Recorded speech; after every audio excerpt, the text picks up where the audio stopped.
sulhul Hudaybiya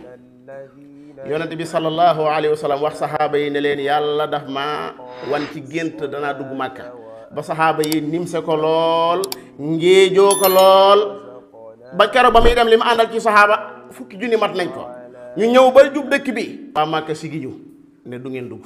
id jaala alladina kafaru fi qulubihim alhamiyata aljahiliya yént yàlla Muhammad deltu ginnaaw lañ doon bëgg mu bind ko ci ay tor mu bind ko mu metti saxaaba yi lool ba Seydina Omar doon wax naan waaw xanaa danoo nekkul ci dëgg Abubakar ne ko axa kay bàyyil xel ni kii yonent bi yàlla la ba loola jàllee yàlla bi mu koy nettali daa wax ni dafa am way gëm yàlla yu góor yu nekk Màkka am way gëm yàlla yu jigéen yu nekk Màkka te yéen xamu leen ñooña te man yàlla dama leen di bañal yaraanga su ngeen duggoon ci dëkk bi ca jamono booba da ngeen leen faat ñoom ñëpp loolu yaraanga lay doon ci yéen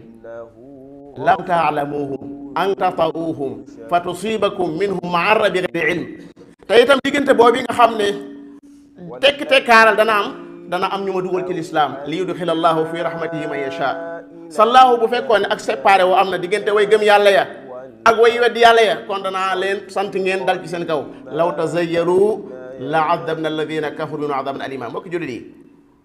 nun sunu xam-xam daa bëriwut nun mindéef sunu xam-xam daa bëriwut nun mindéef sunu man-man daa bëriwut